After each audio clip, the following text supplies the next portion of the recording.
Naisip mo na ba kung bakit maraming beses na lumitaw ang Babylon sa Biblia? Paano kung sinabi ko sa iyo na ang Babylonia ay hindi lamang isang sinaunang lungsod, ngunit isang buhay na puwersa na nakaka-impluwensya pa rin sa mundo ngayon?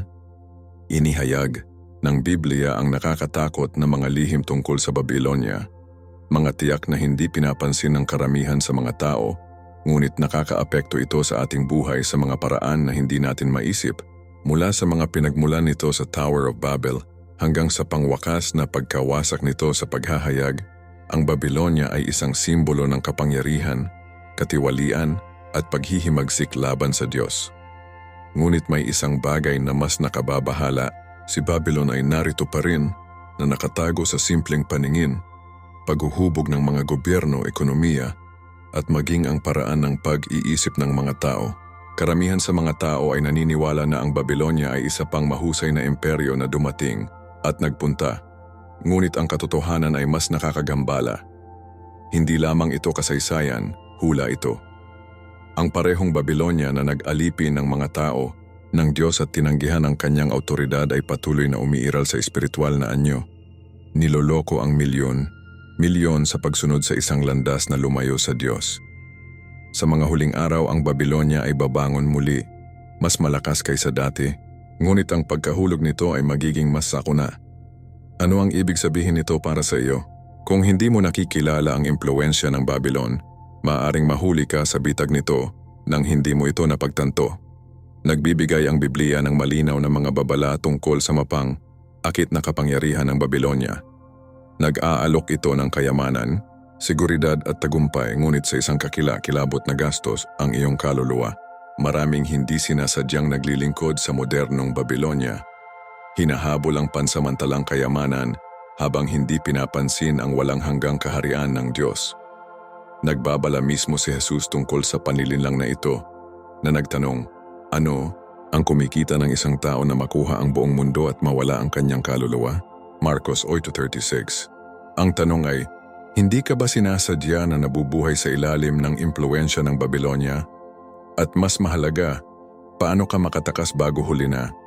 Manatili sa akin hanggang sa katapusan ng video na ito, sapagkat kung ano ang iyong matutuklasan, ay maaaring magbago ng iyong buong pananaw sa mundo.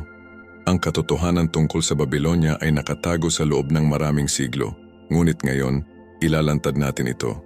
Kung naniniwala ka sa Diyos, kay Hesukristo, at sa kapangyarihan ng Biblia, huwag pansinin ang mensaheng ito. Pindutin ang katulad na pindutan, mag-subscribe sa channel, at alalahanin ang nakakagulat na katotohanan na walang pinag-uusapan. Ngayon, magsimula na tayo. Sa buong banal na kasulatan, ang Babylonia ay kumakatawan sa higit pa sa isang sinaunang lungsod. Ito ay naglalaman ng kapangyarihan, paghihimagsik, at pagsuway laban sa Diyos. Mula sa Tower of Babel sa Genesis hanggang sa apokaliptik na pangitain sa paghahayag, ang Babylonia ay patuloy na sumisimbolo sa pagmamalaki ng sangkatauhan na itaas ang sarili kaysa sa autoridad ng Diyos. Malinaw ang Biblia. Ang bawat kaharian, ideolohiya o sistema na naglalayong palitan ang soberanya ng Diyos ay sa wakas ay haharapin ang paghatol ng banal. Ang Tower of Babel, Genesis 11, ay ang unang pansin na halimbawa, ang mga tao ay naghangad na gumawa ng isang pangalan para sa kanilang sarili na nagtatayo ng isang tower na maabot ang kalangitan. Ngunit ang kanilang mga pagsisikap ay natapos sa pagkalito habang ginulo ng Diyos ang kanilang wika na nagpapatunay na walang pagsisikap ng tao ang maaring lumampas sa banal na kalooban. Ang mapaghimagsik na espiritu na ito ay hindi nagtapos doon. Si Babylon ay muling lumitaw sa kasaysayan bilang isang makapangyarihang imperyo na nag-alala sa bayan ng Diyos na inilalagay ang sarili laban sa kanyang banal na plano. Ang papel ng Babylon sa hula ng Biblia ay umaabot ng higit pa sa pagkakaroon ng kasaysayan. Sa aklat ni Daniel, nakikita natin ang pagmamataas ng kaharian na isinama kay Haring Nabucodonosor na pinataas ang kanyang sarili bilang isang Diyos. Ang pag-aalsa sa sarili na ito ay natugunan ng banal na interbensyon. Si Nabucodonosor ay nagpakumbaba, nabawasan sa pamumuhay tulad ng isang hayop hanggang sa kinilala niya na ang pinakamataas na patakaran ng kaharian ng mga tao at ibinibigay ito kung kanino siya ay. Daniel Faro 32. Ang temang ito ng pagmamataas at banal na paghuhusga ay binibigkas sa Apokalipsis, kung saan ang Babylonia ay inilalarawan bilang isang masasamang puwersa na umaakit sa mga bansa sa espiritual na pangangalo niya.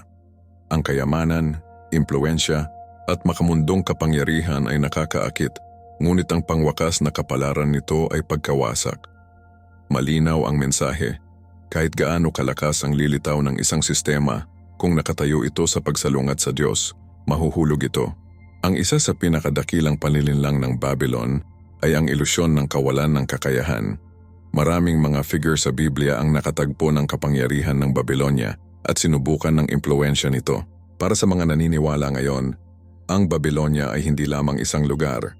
Kumakatawan ito sa anumang sistema o ideolohiya na umaalis sa katotohanan ng Diyos. Maaari itong maging materialismo, sekularismo o anumang puwersa na nagtataguyod ng pagiging sapat sa sarili sa pag-asa sa Diyos. Kahit na sa panahon ni Daniel, ang mga batang Israelita tulad ni Daniel, Shadrach, Meshach at Abednego ay nahaharap sa napakalaking presyon upang umayon sa mga kaugalian ng Babylonia. Gayunpaman, ang kanilang pagtanggi na yumuko sa mga idolo ay napatunayan na ang katapatan sa Diyos ay dapat manatiling hindi matitinag anuman ang mga panlabas na panggigipit. Mahalaga ang araling ito. Ang tunay na pananampalataya ay matatag kahit na napapaligiran ng isang mundo na sumasalungat dito. Ipinakikilala ng pahayag 71 ng Babylonia bilang isang babaeng nakasakay sa isang hayop. Isang imahe na sumisimbolo sa isang tiwaling sistema na magkakaugnay sa makamundong kapangyarihan. Ang mapang-akit na katangian ng Babylonia na ito ay kumakatawan sa paghila ng lipunan patungo sa kayamanan, kasiyahan at kawalang Diyos. Ito ay isang babala sa lahat na tinutukso na ikompromiso ang kanilang pananampalataya para sa ginhawa, tagumpay o katayuan. Nagbabala mismo si Jesus. Ano ang kumikita ng isang tao upang makuha ang buong mundo at mawala ang kanyang kaluluwa? Marcos 8:36. Ipinangako ng Babylon ang kapangyarihan ngunit naghahatid ng pagkawasak. Nakakaengganyo ito ngunit inalipin.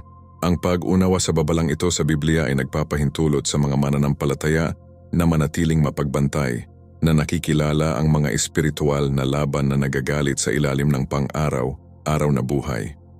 Ang kwento ng Babylonia ay hindi lamang sinaunang kasaysayan. Ito ay isang makahulang babala at isang tawag sa kamalayan sa espiritual. Ngayon, umiiral pa rin ang Babylonia sa iba't ibang anyo na nakilala bilang mga ideolohiya, paggalaw at impluensya na sumasalungat sa kaharian ng Diyos. Ang hamon para sa mga mananampalataya ay kilalanin ang impluensya ng Babylonia at pigilan ang paghila nito. Paano ito ginagawa ng isa? Sa pamamagitan ng hindi nagbabago na pananampalataya, panalangin at debosyon sa salita ng Diyos. Kung paanong si Daniel at ang kanyang mga kasama ay nanatiling tapat sa gitna ng pamamahala ng Babylonia, ang mga Kristiyano ngayon ay dapat tumayo ng matatag sa isang mundo na lalong nabubuo ng mga halagang salungat sa katotohanan sa Biblia. Ang pagbagsak ng Babylonia ay hindi maiiwasan. Ang kaharian ng Diyos ay tatayo lamang. Ngunit bago natin makita ang pangwakas na pagkawasak nito, dapat muna nating maunawaan ang makasaysayang pundasyon nito. Ang kasaysayan ng Babylonia ay malalim na nakipag-ugnay sa hindi nagbubuklod na kwento ng relasyon ng sangkatauhan sa Diyos. Una itong lumilitaw sa Genesis bilang site ng nakamamatay na Tower ng Babel, kung saan ang ambisyon ng tao ay nakipag-away sa banal na soberanya. Sa kanilang pagnanais na gumawa ng isang pangalan para sa kanilang sarili, ang mga tao ay naghangad na magtayo ng isang tore na umabot sa langit, na sumisimbolo sa pagmamataas at pag-asa sa sarili na hiwalay sa Diyos. Ngunit sa isang gawa ng banal na interbensyon, nalito ng Diyos ang kanilang wika na nagkalat sa kanila sa buong mundo. Genesis 11:4-9. Ang sandaling ito ay minarkahan ng simula ng espiritual na pagkakakilanlan ng Babylonia, isang lugar ng pagsuway at pagmamalaki ng tao na nakatayo sa pagsalungat sa awtoridad ng Diyos.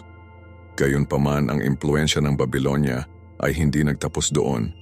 Lumaki ito sa isa sa mga pinakamalakas na imperyo sa kasaysayan.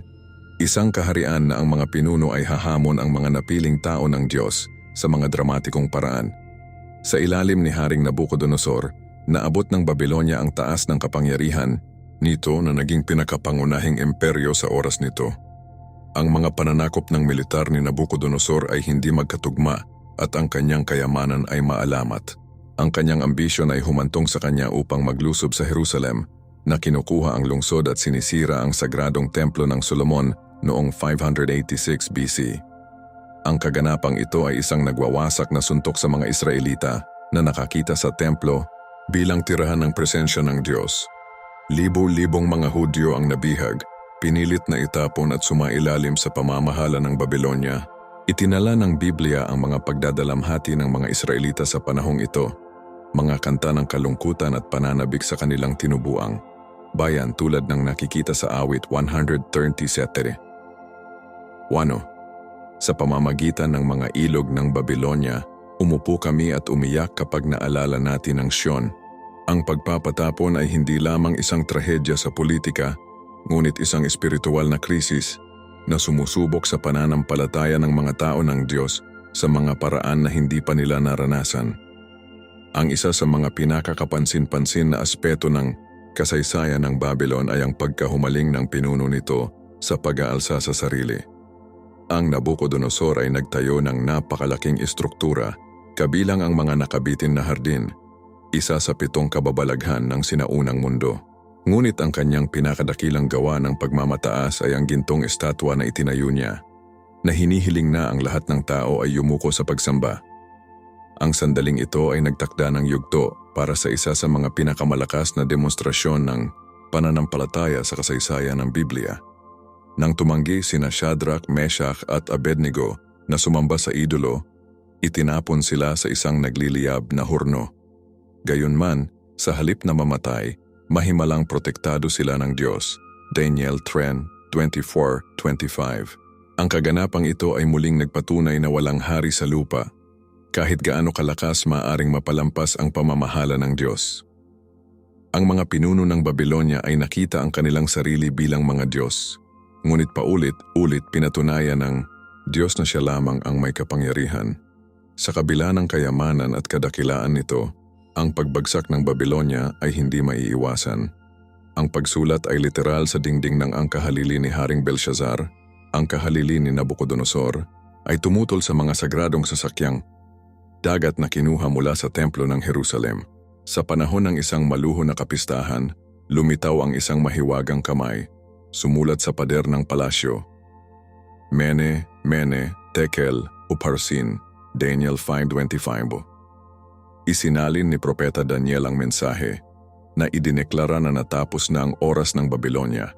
Noong gabing iyon, noong 539 BC, ang hukbo ng Persya na pinangunahan ni Haring Cyrus, sinalakay at sinakop ang Babylonia na tinutupad ang paghatol ng Diyos laban sa imperyo. Ang Babylonia na minsan ay nag-iisip na walang talo, nahulog sa isang gabi tulad ng ipinasiya ng Diyos.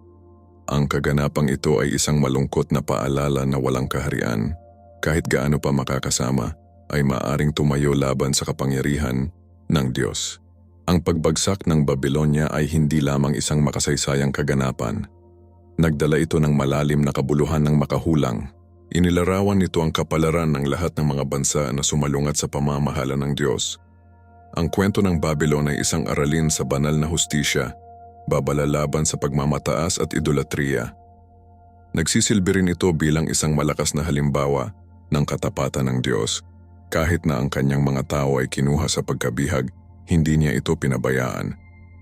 Tulad ng ipinangako niya sa pamamagitan ng propetang Jeremias, ang mga nadistyero ay pinayagan na bumalik sa bahay. Jeremias 29:10. Ang kasaysayan ng Babylon ay isang testamento sa pangwakas na kontrol ng Diyos sa mga gawain ng tao. Ngunit ano ang nangyari sa mga bihag ng mga Hudyo na nakatira sa Babylonia? Ang kanilang pananampalataya ay nasubok sa mga hindi maisip na paraan, gayunpaman sila ay nanatiling matatag. Upang maunawaan ang kanilang pagiging matatag, dapat nating suriin ang buhay ng mga tumayo sa gitna ng pagpapatapon. Ang pagpapatapon ng mga Hudyo sa Babylonia ay isa sa mga mapaghamong panahon sa kasaysayan ng Biblia. Matapos masira ang Jerusalem at ang templo ni Solomon ay nasira, natagpuan ng mga Israelita ang kanilang sarili sa isang dayuhang lupain na papaligiran ng isang kultura na hindi kinikilala ang kanilang Diyos. Natanggal sa kanilang tinubuang, bayan, tradisyon at maging ang kanilang pagkakakilanlan bilang isang bansa. Marami ang madaling iwanan ng kanilang pananampalataya.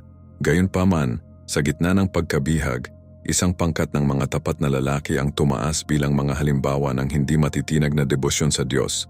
Kabilang sa mga ito ay sina Daniel, Shadrach, Meshach at Abednego, ang mga kalalakihan na tumanggi na umayon sa mga kaugalian ng Babylonia na humahawak sa kanilang mga espiritual na paniniwala. Naunawaan nila na ang kanilang katapatan sa Diyos ay mas mahalaga kaysa sa kanilang katayuan o personal na kaligtasan. Ang kanilang buhay ay nagsisilbing isang plano para sa natitirang tapat sa isang kapaligiran na patuloy na pinipilit ang mga mananampalataya na ikompromiso ang kanilang pananampalataya. Ang paglalakbay ni Daniel sa Babylonia ay walang kakulangan sa pambihirang. Kinuha bilang isang bihag at sinanay na maglingkod sa korte ng hari.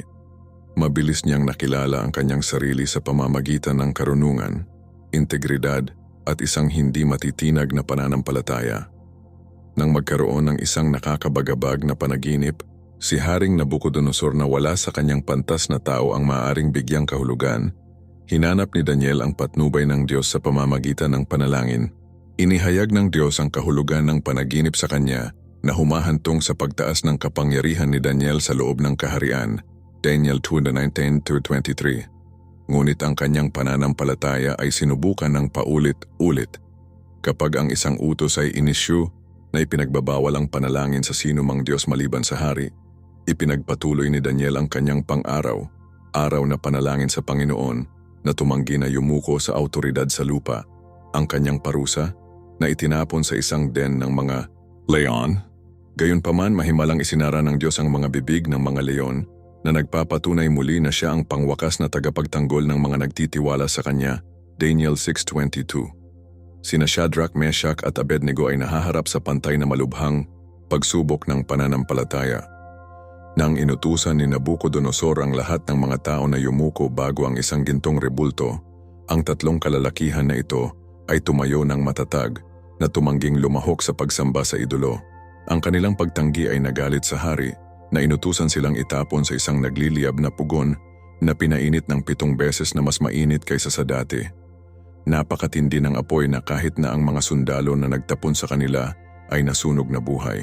Ngunit ang susunod na nangyari ay walang kakulangan sa interbensyon ng banal. Habang tinitingnan ng hari ang apoy, hindi niya nakita ang 3 tao. Ngunit 4, ang isa sa kanila ay may hitsura ng isang anak ng mga Diyos, Daniel 3:25.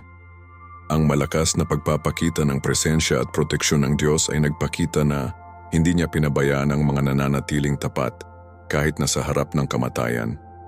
Sa kabila ng kanilang pagkabihag, ang mga Hudyo ay hindi nawalan ng pag-asa. Inihayag na ni Propeta Jeremias na ang kanilang pagkatapon ay tatagal ng 70 taon at sa huli ay ibabalik sila ng Diyos, Jeremias 29:10. Marami sa kanila ang kumapit sa pangakong ito, patuloy na sumasamba, manalangin, at ipasa ang kanilang pananampalataya sa susunod na henerasyon. Kahit na sa Babylonia, pinanatili nila ang kanilang pagkakakilanlan bilang napiling tao ng Diyos na nagpapatunay na ang pananampalataya ay hindi nakatali sa isang lokasyon, ngunit sa isang relasyon sa makapangyarihan sa lahat. Ang kanilang pagiging matatag ay nagpapaalala sa mga mananampalataya ngayon na anuman ang mga pangyayari, ang mga pangako ng Diyos ay mananatiling totoo. Maaaring magbago ang mundo, ang mga pinuno ay maaaring dumating at pumunta, ngunit ang salita ng Diyos ay nakatayo magpakailanman. Ang karanasan ng mga Hudyo sa Babylonia ay isang testamento sa kapangyarihan ng pananampalataya sa kahirapan. Napapaligiran sila ng mga pag-impluensya sa paganong, pinilit na umayon at nagbanta pa ng kamatayan. Gayunpaman hindi sila nag-aalinlangan. Sa halip, sila ay naging mga sisidlan ng kapangyarihan ng Diyos na nagpapakita ng kanyang soberanya bago ang pinakamalakas na pinuno ng kanilang oras. Ang kanilang buhay ay nagpapaalala sa atin na kahit na nahanap natin ang ating sarili sa espiritual na pagpapatapon, maging sa isang lugar ng trabaho, isang pamayanan, o isang lipunan na tumanggi sa Diyos, dapat tayong manatiling matatag. Kung si Daniel at ang kanyang mga kaibigan ay maaaring umunlad sa Babylonia, kung gayon tiyak sa pamamagitan ng panalangin, pagsunod at tiwala sa Diyos, ang mga mananampalataya ngayon ay maaaring tumayo ng malakas laban sa mga panggigipit ng modernong mundo. Ngunit ano ang nangyari sa Babylon mismo? Ang ginintuang edad nito ay hindi tatagal magpakailanman. Darating ang oras na ang paghatol ng Diyos ay magdadala sa pagkawasak. Para sa lahat ng lakas at kadakilaan nito, ang Babylonia ay hindi kailanman maaabot sa paghatol ng Diyos. Ang mga imperyo ay tumataas at bumagsak, ngunit walang kaharian na nakatayo sa pagsalungat sa Diyos ay maaaring magtagal magpakailanman. Ang pagbagsak ng Babylonia ay hindi lamang isang makasaysayang kaganapan. Ito ay isang katuparan ng banal na hula. Matagal nang ipinahayag ni Propeta Isaias na ang pagkawasak ng Babylonia ay hindi maiiwasan. Ang Babylonia, ang hiyas ng mga kaharian, ang kaluwalhatian ng pagmamataas ng Babylonia, ay ibababa ng Diyos tulad ng Sodom at Gomorrah. Isaias inatters 13:19. Ngunit walang sino man sa loob ng Babylonia ang nakakita. Ang mga pinuno ng lungsod na lasing na may kapangyarihan at pagmamataas ay naniniwala na ang kanilang mga dingding ay hindi maiiwasan. Ang kanilang kaharian ay walang hanggan. Nabigo silang kilalanin na walang kuta na sapat na malakas upang mapaglabanan ang kamay ng Diyos kapag ang paghatol ay ipinasya. Ang nakahihiyang gabi ng pagbagsak ng Babylonia ay isa sa mga pinaka-dramatikong sandali sa kasaysayan ng Biblia.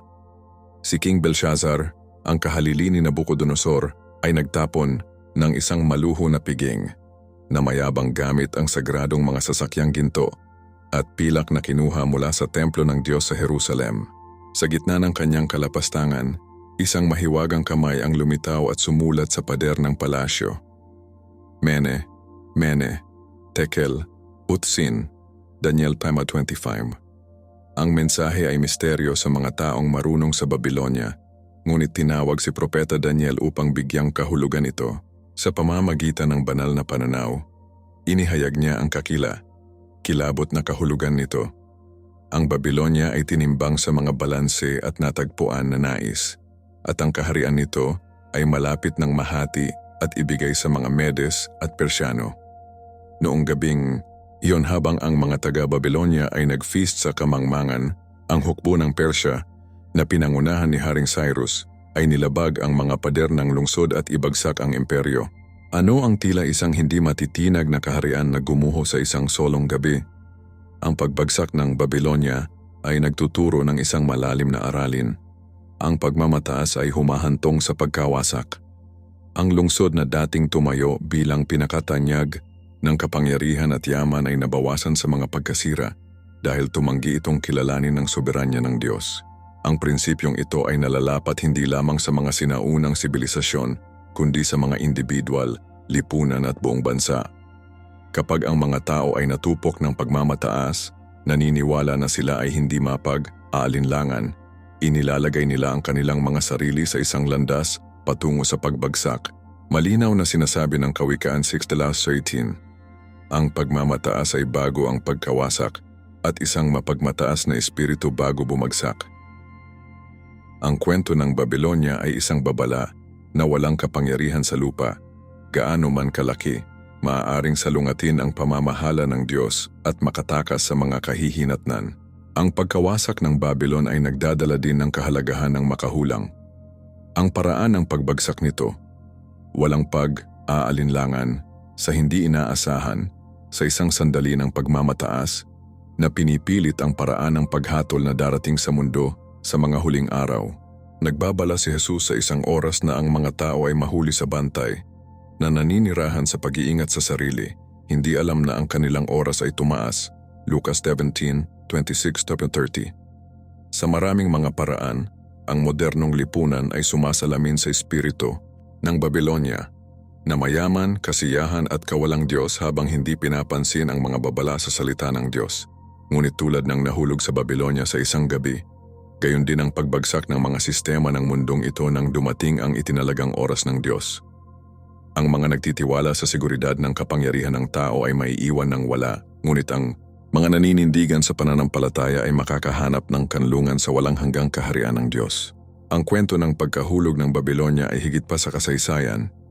Ito ay isang hula, isang babala, at isang tawag sa pagsisisi. Ang mga nasira nito ay nakatayo bilang isang patotoo na walang puwersa na maaaring tumayo laban sa Diyos. Ang tanong ay malalaman ba ng mga tao ngayon mula sa kapalaran ng Babilonya o ulitin ang mga pagkakamali nito? Ang pagkawasak ng Babilonya ay naghanda ng daan para sa isang bagong imperyo, ngunit ang impluwensya nito ay hindi nawala ng buo. Ang Babilonya ay hindi lamang isang lungsod ng nakaraan. Ito ay isang simbolo ng makamundong katiwalian na patuloy na nagpapakita sa iba't ibang paraan. Upang maunawaan ang patuloy na presensya nito, dapat tayong lumingon sa aklat ng pahayag kung saan muling lumitaw ang Babilonya sa isang nakakatakot na pananaw sa mga oras ng pagtatapos. Hindi nawawala ang Babylon pagkatapos ng pagbagsak ng kasaysayan nito, muling lumitaw ito sa aklat ng pahayag bilang isang malakas at tiwaling nilalang na kumakatawan sa isang sistema na sumasalungat sa Diyos sa mga huling araw, hindi tulad ng sinaunang kaharian na pisikal na gumuho.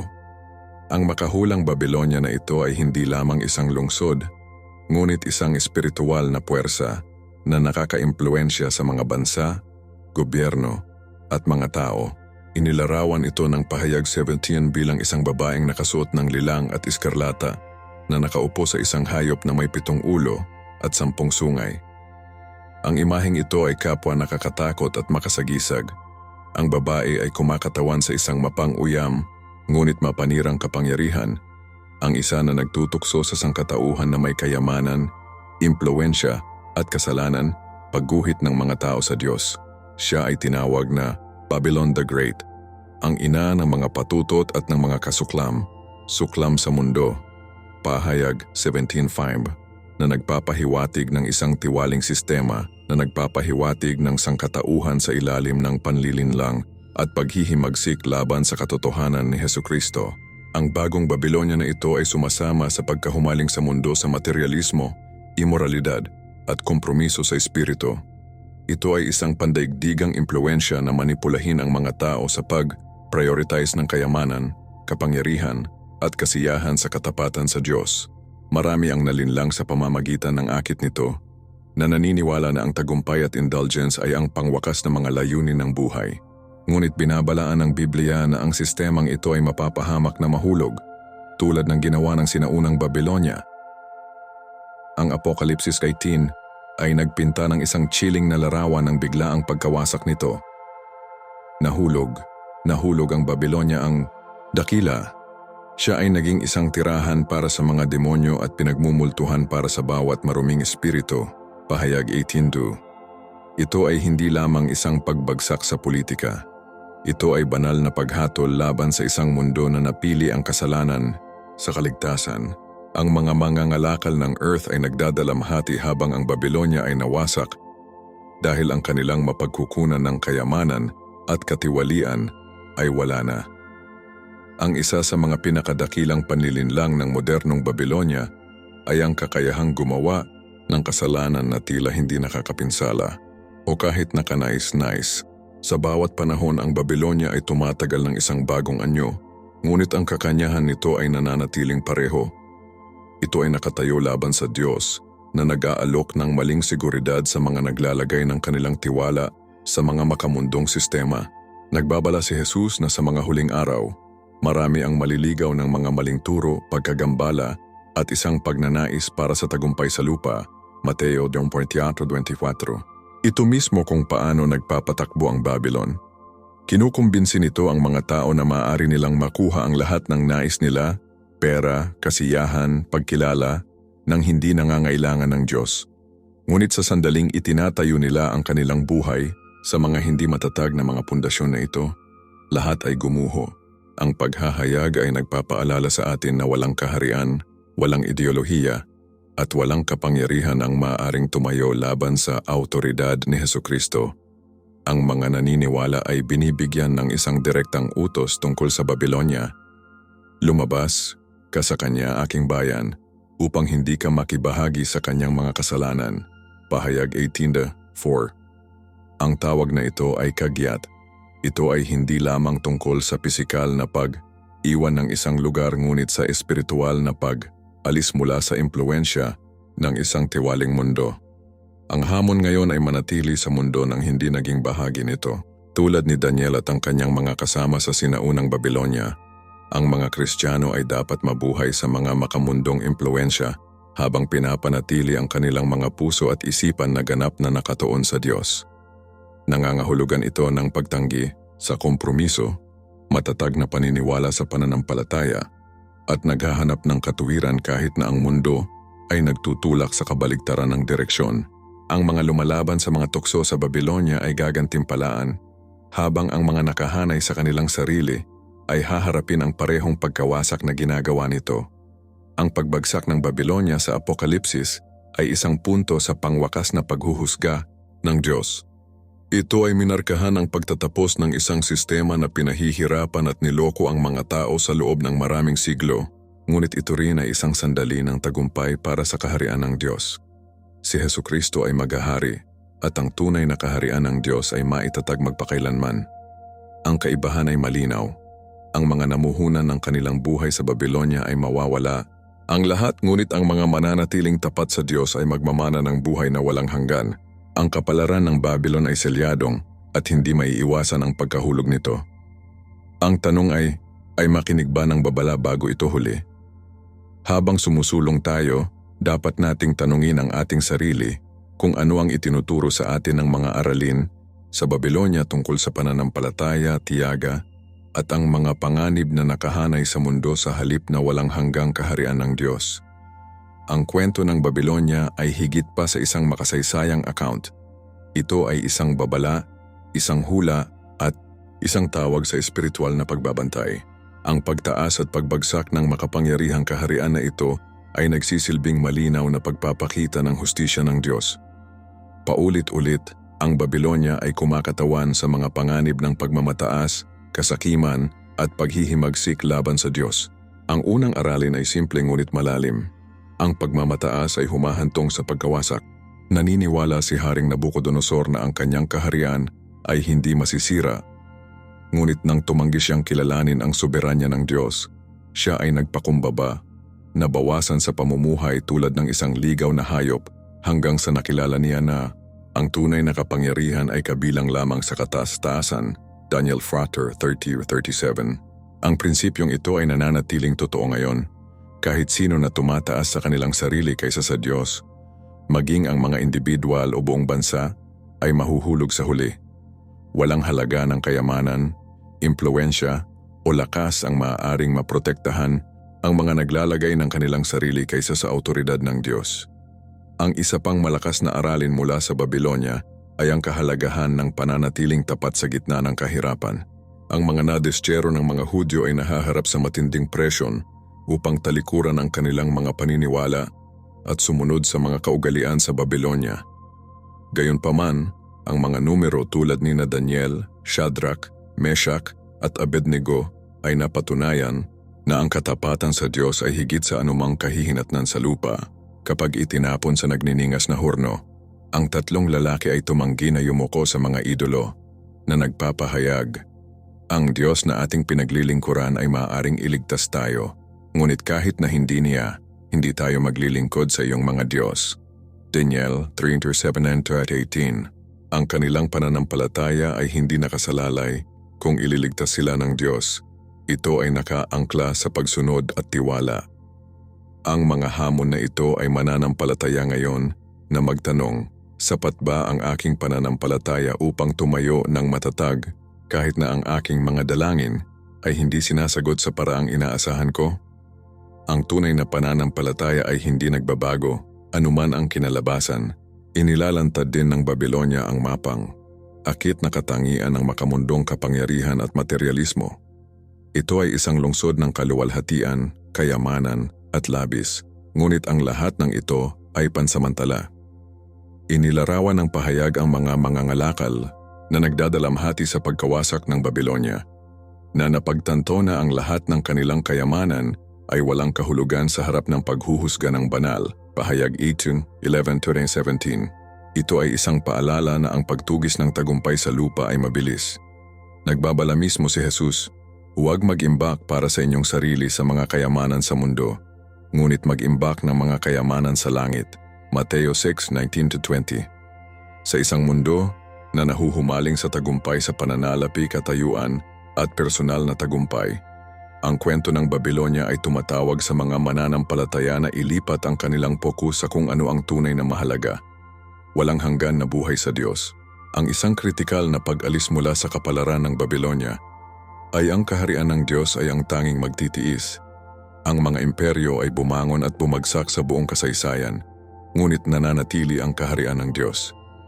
Si Nabucodonosor ay may pangarap na isang napakalaking estatwa na kumakatawan sa Great World Empires, ngunit sa pangitain na iyon, isang bato na hindi pinutol ng mga kamay ng tao ay tumama sa rebulto at sinira ito.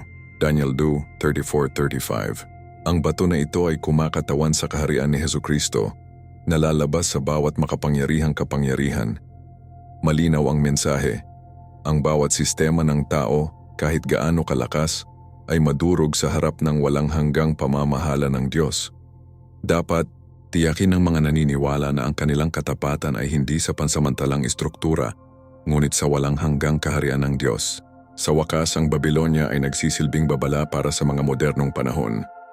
Bagaman wala na ang pisikal na lungsod, ang diwa ng Babylonia ay patuloy na nakaka-impluwensya sa mundo. Ang mga gobyerno, institusyon, at maging ang mga personal na ambisyon ay maaaring sumasalamin sa parehong mapaghimagsik na saloobin laban sa Diyos. Ang tanong para sa mga mananampalataya ay, nabubuhay ba tayo bilang mga nadistyero sa Babylonia, nakatayo ng matatag sa pananampalataya tulad ni Daniel, o pinapayagan ba natin ang impluwensya ng Babylonia na hubugin ang ating mga pagpipilian? Ang tawag ng paghahayag ay kagyat. Lumabas ka sa kaniya, aking bayan. Pahayag 18:4. Ngayon ay ang oras upang suriin ang ating mga puso at magtanong, nakakabit ba tayo sa mga halaga ng Babylonia o naghahanda ba tayo para sa walang hanggang kaharian ng Diyos? Ang pagpipilian ay atin, ngunit ang mga kahihinatnan ay walang hanggan. Ngayon alam mo na ang nakakagulat na katotohanan tungkol sa Babylonia. Ang isang tanong ay nananatili. Nabubuhay ka ba sa ilalim ng impluwensya nito nang hindi napagtanto ito? Malinaw ang Biblia. Mahuhulog ang Babylonia at ang mga naninindigan lamang sa pananampalataya ang makatakas sa pagkawasak nito. Ngunit ang desisyon ay sa iyo. Iayari mo ba ang iyong sarili sa kaharian ng Diyos o ikaw ay mawawala sa pamamagitan ng mga tukso ng isang mundo na nakatakdang gumuho? Ito ay hindi lamang kasaysayan. Ito ay isang hula na naglalahad bago ang ating mga mata. Ano sa palagay mo? Nakikita mo ba ang diwa ng Babylonia sa trabaho sa mundo ngayon? Ibahagi ang iyong mga saloobin sa mga komento sa ibaba at simula ng isang talakayan tungkol sa kung ano ang tunay na ibig sabihin na tumayo laban sa impluwensya ng Babylonia. At kung binuksan ng video na ito ang iyong mga mata sa isang bagong bagay, huwag panatilihin ito sa iyong sarili. Ipagtanggol ito sa isang taong kailangang marinig ang mensaheng ito. Bago ka pumunta, siguraduhing mag-subscribe sa channel at i-on ang mga abiso upang hindi mo makaligtaan ang aming susunod na video kung saan sumisid kami kahit na mas malalim sa mga nakatagong katotohanan ng Biblia. Mag-click sa susunod na video sa iyong screen ngayon. Marami pa upang alisan ng takip. Marco ako at makikita kita sa susunod na video. Pagpalain ka ng Diyos.